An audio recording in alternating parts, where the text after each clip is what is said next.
So, Josee, in your book, Us and Yet, you discuss the intersection of technical leadership, inclusive culture, and that human connection. What do you believe are kind of the most overlooked elements of inclusive leadership today?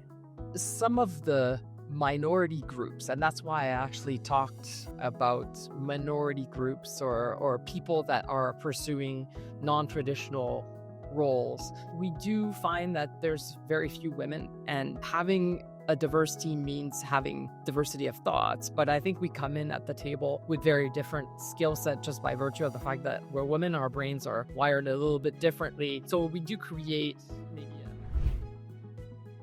What if the real key to stronger leadership isn't technical expertise, but the overlooked human connections that shape how organizations thrive? In today's episode of the AEC Leadership Podcast, we are joined by Josée Tremblay, professional engineer, principal at Strategic Decisions Group, or SDG. Josée is going to explore what inclusive leadership really means in practice and how it can shape culture, performance, and long-term success. She also talks about how we can support innovation in the technical fields, which is kind of challenging, right? Because technical professionals, we're very analytical. There's a lot of rigor that goes along with it. But she gives some really great advice to how to really support innovation on your teams. Now, before we jump in, I do want to let you know about our AEC PM Connect events, where emerging and experienced leaders can learn about real-world strategies to drive performance, empower teams, and lead with purpose.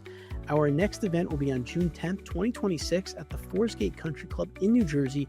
Visit aecpmconnect.com and get registered today. I'm your host, Anthony Fasano, and this is the AEC Leadership Podcast, previously the Engineering Career Coach Podcast.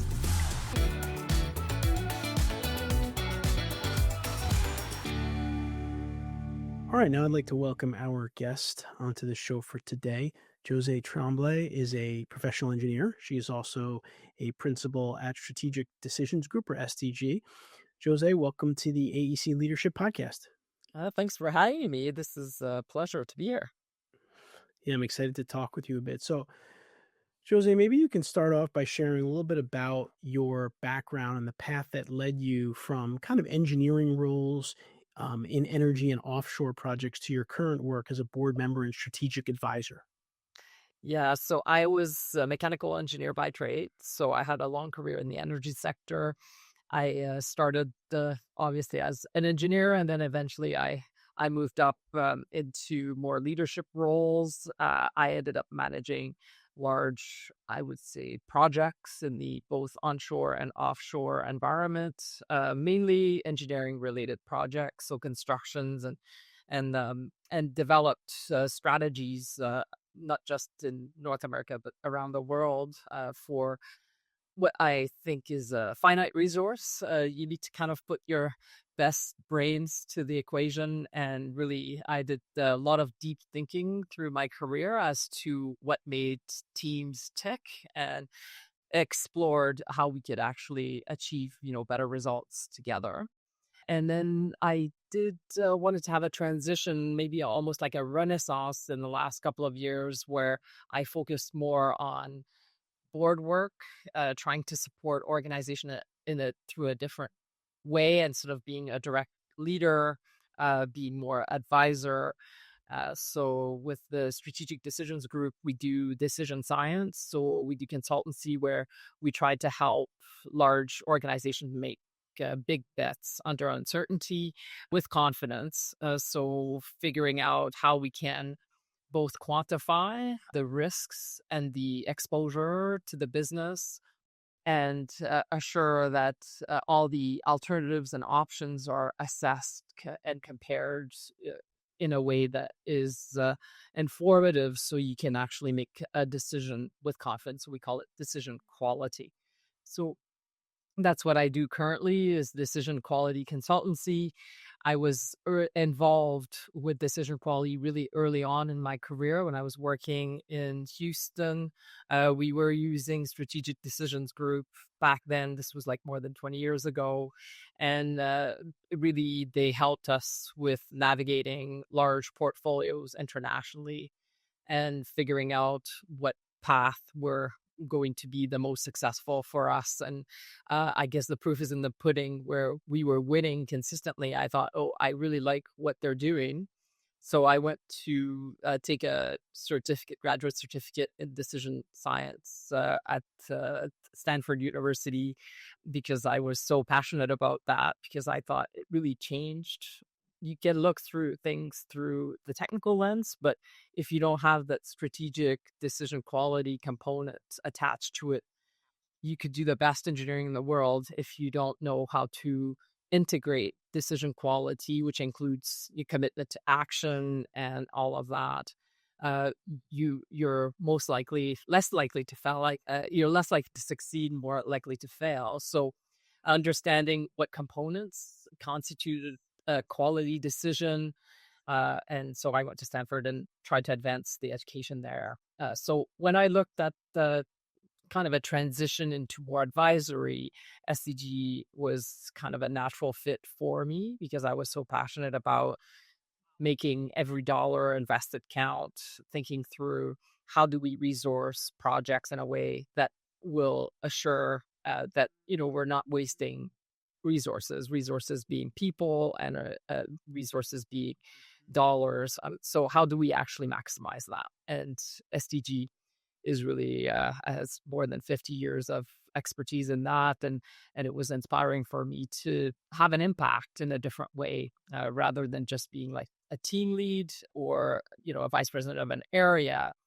It was more through the lens of how do we apply the best thinkers in the world to quantify these very difficult to quantify things, such as uncertainty in, what would be the outcome of an investment in a technology, for example. So that really is what I'm focused on, combining with that some advisory at the board level. So I completed the Institute of Corporate Directorship certification this year, just a few months ago, actually, trying to basically venture into advisory so we can really have an impact on a strategy of startups or decisions around, large investments within the construct of the board. And I think the board has a lot of capacity to influence the quality of decisions at the executive level. And that's why it was attractive to me to kind of venture. So I'm on the board on a few quite engineering focused companies, Secor being one of them, where we do remote sensing and ice loading. So lots of engineering related activities. And I'm the vice chair of their board. So I've been involved with a lot of engineering focused companies, taking bets under uncertainties and trying to figure out how we can break through and maximize the resources that we have, whatever it is, like in clean energy storage as well. So they're doing different things, trying to think outside the box on how I can apply my knowledge and my understanding of some of the technical aspects to support companies' success.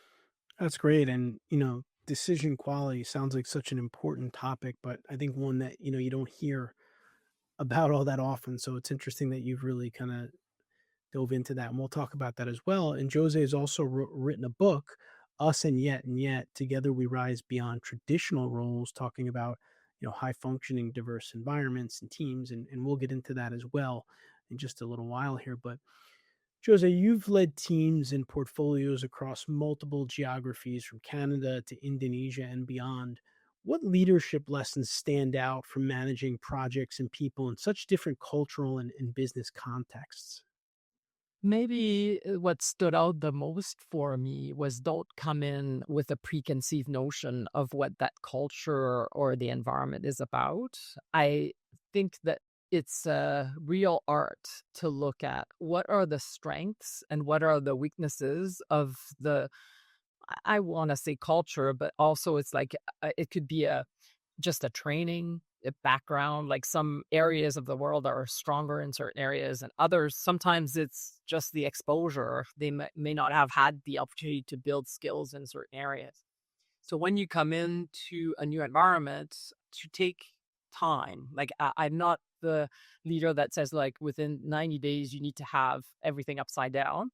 I'm really a big believer in staying with it. Like I like that golfing analogy. There's one golf pro who gave that to me. He says, okay, José, stay with it. Like, because I was lifting my head from the ball, and it's a little bit of almost that golfing analogy translated into the actual work ecosystem, where stay with it a bit before you start changing a whole bunch of things, because you do need to observe and you need to understand where are the strengths, so you can double down on those for the area that you, or the team that you have, and you are trying to nurture success. So how do you actually nurture success is understanding the strengths. I strongly believe that understanding success is almost more important than understanding the weaknesses, because nobody wants to show up to work in the morning and double down on their weaknesses. Everyone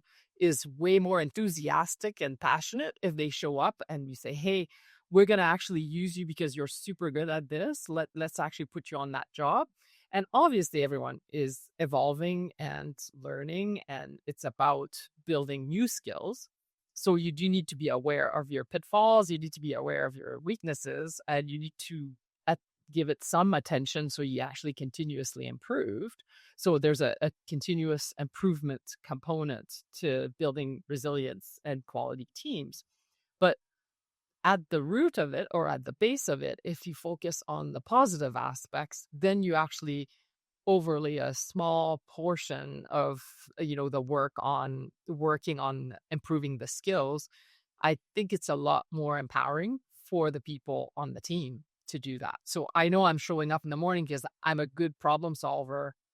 I love solving problems. So if I wake up in the morning and I'm showing up solving problem and I know I'm good at it, it's a lot more empowering than saying, hey, I'm not very good at communicating, in a large business environment in front of the ELT, or, that's, it makes me stress out and I don't even want to go there because it's too bureaucratic. Well, we don't want to put these people that are super good at problem solving, unless they have a passion for advancing that skill, or we really need them in that position. The goal would be to double down on them being great problem solver, and then working a little bit on their ability to present to large tables. So my view of it is, first of all, when you get into an environment, observe, take the time to stay with it, be cognizant of what are the strengths of that group and that culture, and focus also on understanding the weaknesses and the places where there's gaps, so you can actually bridge those gaps. So stay with it for a bit before you start making a whole bunch of changes. But then after 2, maybe 3 years, you can actually see the results. If you stay with it, start bridging the gaps and doubling down on the positive aspects of the culture, then you can start reaping the rewards. And that's why I'm thinking I'm a much longer thinker in terms of leadership than maybe my next door neighbor who wants to do like something within the 90 days. So, but then I think the lasting impact, when you make changes that are rooted in real transformation instead of just fixing the small things, you really have a lasting impact on the outcome of the business. So I'm maybe a little bit longer thinker than the average leader. Yeah. Yeah, it's great. I really like the idea also of just not having any of those preconceived notions when you're coming into a new location or a new project type or a new team. I think that's really helpful. And I think it's great to really spend the time to think through the long term and how you're going to make the transition the right way so it can be as impactful as possible, essentially, which is great. So, José, your career, we've kind of talked a little bit about it, has spanned like technical engineering, executive leadership, and now, of course, board governance. How has that progression kind of shaped the way that you approach, high level decision making today in your career or for your organization?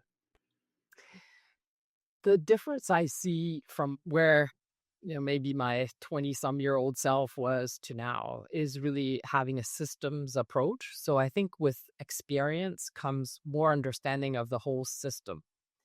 And I think where I see benefiting from having very experienced hands at the table is from them being able to see what's not on the page. So kind of explore the what if scenarios that we haven't thought of on the page, and that could come. And I think the businesses, let's think about the last pandemic, for example. The companies that succeeded the best and the teams that succeeded the best were the ones that were adaptive, resilient, but also were prepared because they were teams that were complementary and able to lean on each other, and the understanding of who had so positive leadership is probably what I'm trying to describe, is having a climate where people had positive relationships, positive communication, positive climate, and positive meaning. So all of these things combine into building a resilient team that can face things that people didn't expect. So I think that's an important part of exploring how we can be better with each other in these environments, and evolve the thinking about what constitute a successful team despite what is given to that team and what you don't expect to see. So positive leadership is coming from leveraging the people's knowledge, and with the years of experience you tend to see more system, and you can lean on each other to create that whole and be probably having an edge over the next team over who doesn't have that resilience experience. So in my advisory roles as board member, now I try to think about what's not on the page. Do we have the right positive leadership to support a resilient team?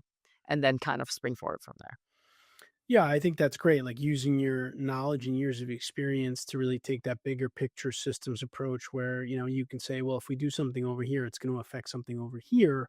Where maybe like years ago, we wouldn't really think about that. We would just think about what we want to get accomplished on kind of on this side. So I think that's really great. So José, in your book, Us and Yet, you discuss the intersection of technical leadership, inclusive culture, and that human connection. What do you believe are kind of the most overlooked elements of inclusive leadership today? The most important for them, the overlooked, is how some of the minority groups, and that's why I actually talked about minority groups or people that are pursuing non-traditional roles, especially in the engineering sector. It's true probably in architecture as well. I know your audience is kind of broad in that sense, but specifically about engineering, we do find that there's very few women, and having a diverse team means having diversity of thoughts. But I think we come in at the table with very different skill set just by virtue of the fact that we're women, our brains are wired a little bit differently. So we do create maybe a little bit of a complementary aspect. So building good teams means being aware of who may not be a majority at the table, and understanding how we can actually leverage that complementary skill set and elevate that. So what I think is overlooked is our ability to tap into maybe the resources and that are not fully capitalized on in teamwork. So I explore a lot of aspects of that in the book, some of which are starting at the recruitment level. Others would be at the inclusiveness of how do we actually integrate them into the conversation? How do we assure that they have their place at the table? How do you assure that they're not distorted, that they don't not speak when they don't think the same way as the rest of the group? How do you actually amplify their voice? Because they might be shy, because they might be coming at the table with different ideas. And we don't want to say contrarian, but they will definitely be complementary. So I think the strength comes from combining the two together. The two, I call it yin and yang, is like the women archetype and the male archetype at the same table, amplifying the voice of who is in the minority situation. It could be men as a minority. So it does, at some tables. So at some tables, you'll see, okay, maybe it's someone that comes from a different country that will have a minority position, but they come in with their superpowers. They come in from, so similar to what I was saying, when you come to a new country, a new environment, they have superpowers because of just the circumstance that they've been in. So amplifying these voices, maybe they don't speak the same language as you. So all of a sudden, it's more difficult for them to speak at the same, tone as everybody else. And then you need to say, pay attention to that minority at the table because they're so invaluable, but also they're maybe more delicate to manage because they will show up differently. They may not communicate as eloquently as the next person. They might have a quieter voice. So I think for an inclusive, equitable leadership structure to work, the leader and anyone around the table need to pay attention to these more delicate elements at the table because there's lots and lots of skills and powers to leverage in them. And the rest, obviously, it's a win-win situation. If you get to amplify everyone's voice equally, you hire the best of the best, not because they speak the same language as you or because they are the same gender as you. You hire the best of the best because you see, you see the skill and you're able to bring them in, to the equation.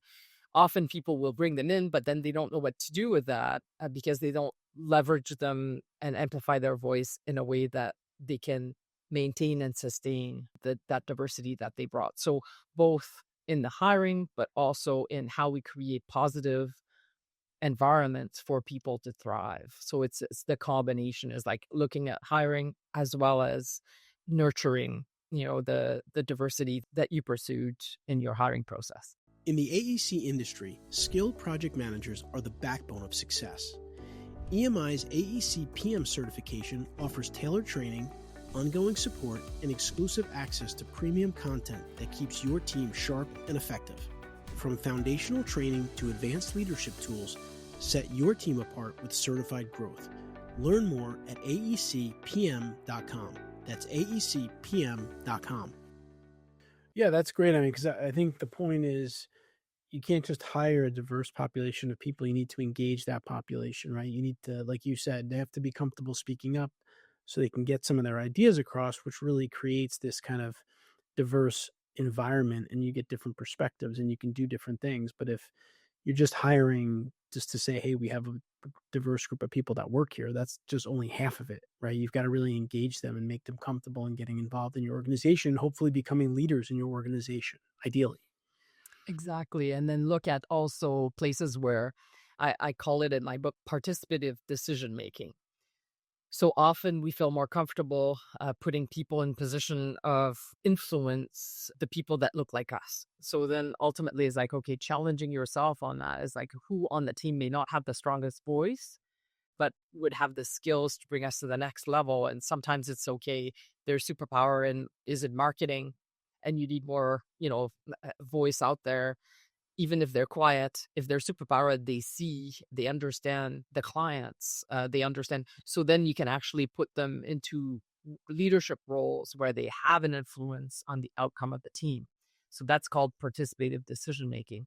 And we see that some of the minority people have really big barriers to enter into that participative decision making position. So that's why we see less and less of some of the minority groups in senior leadership roles. So we need to really think through that. And when we do promote, when we do give opportunities early on to young workers, we need to try to give them as much opportunities to gain the skills, because in windshield time, I call it windshield time, when you're behind the wheel and you're actually trying to make, you're able to actually advance your skills, it's because you've been given opportunities. I'll give an example. In my own personal life, I was in the US and I was working corporate planning. And I think I was one of the first women to be in that position. And all the gentlemen coming out of that job, which had no authority, but was a support to the executive team role, everyone before me had significant participative decision-making roles coming out. They were leading large teams with quite a bit of P&L accountability, etc. And when it was time for me to return to Canada, where was my home country, they offered me the regional manager for corporate planning. And I remember having to basically have a conversation and say, hey, I'm a mechanical engineer and I've, did my time as a frontline engineer and I managed teams like in the frontline. And I took this role and all my predecessors had P&L accountability coming out of this role. And I'm offered a support role. And is it possible for me or for you to reconsider for me to take on participative decision-making type of role? And I didn't know that term back then, but it was more or less what I was asking for. They said they reconsidered and they said, Josee, like, this is an awesome role. And I said, yeah, I know it's an awesome role. It's just not the kind of role that was given to my counterparts. So ultimately, they changed their decision, gave me a large, like, multi-million-dollar portfolio in the region. And I think that was a big fork in the road for me as a minority women in engineering, was when they decided that, hey, maybe she doesn't fit the mold of who we have in these roles normally, but it's true. She's done the job just the same as the next person has done the job. So why don't we, give her that role? And then I would not have been, had I not have that windshield time with P&L accountability, etc., I would not have been competitive at the other leadership roles that I took on after that. So what I'm trying to say here is that not only do you need to hire, but you also need to give windshield time to these individuals who you are bringing in to your organization. Yeah, it's great. And it's a great story to really show, how that can happen and how it can evolve over time. And Josee, we've talked a bit today about innovation, and I'm just curious, what guidance would you give to architects, engineering professionals to try to balance like the rigors of technical work with the agility that's required for innovation in their careers and in their companies? Innovation comes from thinking outside the box. When do you think outside the box? I think you think outside the box when you're in a comfort zone. If you're stressed out, it's almost like narrowing your vision because you get into the fight or flight, and fight or flight is like all focus, all hands on deck. And it's good to have that if you're in an emergency situation or something, to have all hands on deck and being really focused. So you do have there's a space for it. It doesn't serve you in the long run. If you start thinking long term and you start thinking innovation, what will bring innovation is to create teams where people are feeling comfortable, they have a positive climate to evolve in, they can be themselves so they don't distort themselves, and they can bring their whole self to work. And they are allowed to make mistakes, to correct those mistakes, to learn from that. And they have that, I think the coin term now is psychological safety, but it's been misused because I think you can create this psychological safety environment, but then if the authentic support is not there, it just falls flat. So I'm a proponent of psychological safety when it's applied well, but to find innovation, what actions as a leader you can take to make the people feel comfortable will expand their vision, and the more comfortable they are, the more innovative they can be because the more they see beyond the horizon. So think through expanding the vision of your team members if you want to have more innovation. Think about creating collision space. I love that construct where you create a place where people are actually just chit-chatting about stuff. And often breakthrough will happen because all of a sudden it's like your brain is thinking something and then, oh, yeah, I heard this before. And then how about, so some of my one of my best, I guess, she's a girlfriend now, or she's a friend now more than a peer at work, but we met at work. She took a role of vice president of engineering role after I was in that role. And I kind of brought her into the organization that I was in. And my friend Sylvie and I always had that very complementary thinking nature where I would say, okay, this is a really big problem. And then we said, okay, who in the world are able to think through that difficult problem? And we would really build on each other and resolve really complex problem together just because we were brainstorming with each other. So brainstorming is an expansion. And to be innovative, I think you need to allow yourself to be in that brainstorming mode, which means you're, fit for thinking, like you've worked out and you have, all the water that you need that day or whatever. Caffeine apparently is a narrowing down, but I'm ignoring that one. Yes, I like my coffee, but if you want to be innovative, I think you need to build that physically in your body and in your mind. And also you need to create these collision space where the expansions are going to happen. And being by yourself is good because you can go deep into a subject, but involving others, I think it was Apple who created these collision space in the work environment where people that actually could meet serendipitously. I think there's now we can organize serendipity in a way because we have this virtual connect and we can actually talk with anyone around the world in Japan or so there's the world is a possibility when it comes to innovation, but it's about both doing deep technical work yourself and bringing some collision space with some of the great thinkers in that space so you can actually evolve and expand beyond just staying focused down. So it's an expansion phase. Innovation is coming from expansion of our minds. Mm-hmm. Yeah, that's great. I love that idea of putting people in the right position to support innovation, whether it's, like you said, collaboration, brainstorming, something that they feel comfortable doing, right? So I think those are important things for leaders. So, Josee, what final piece of advice can you share with architects, engineers, technical professionals out there that are trying to grow their leadership skills? You've grown as from a technical professional to a leader in the industry. What would you leave them with in terms of things that they might do to develop as leaders, going from technical professionals to leaders? The transition to technical professional to leaders is one that you need to be on the lookout for what the organization that you work with or if you're an entrepreneur, the organization that you have the vision to create. You need to look to the horizon. And that's the translation from being an applied scientist to a leader, is to be able to integrate the whole system and look at what's not on the page. And that gymnastic is different than doing deep research.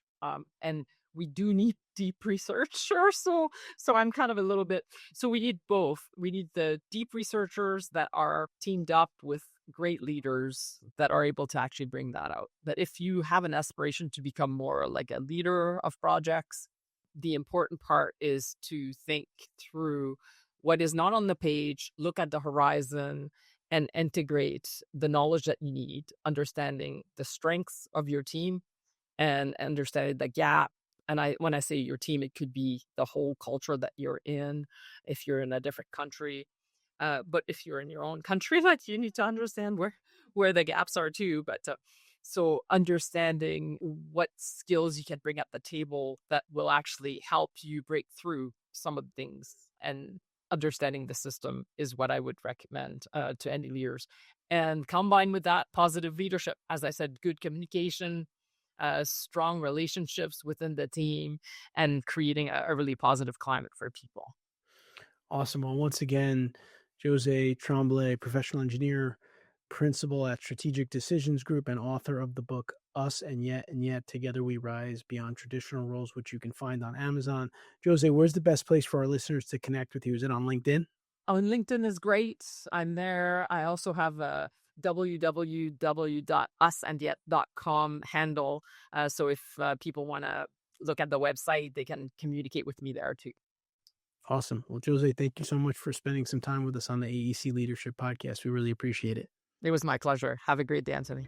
All right, I hope you enjoyed my conversation with Josee, especially that stuff she was talking about around innovation and collaboration and creating that space. I think it's really important, and I hope it's something you could think about with your teams. If you enjoyed the interview, please subscribe to our channel here. We put out videos like this on a weekly basis to help technical professionals become better managers and leaders. I'll see you next week.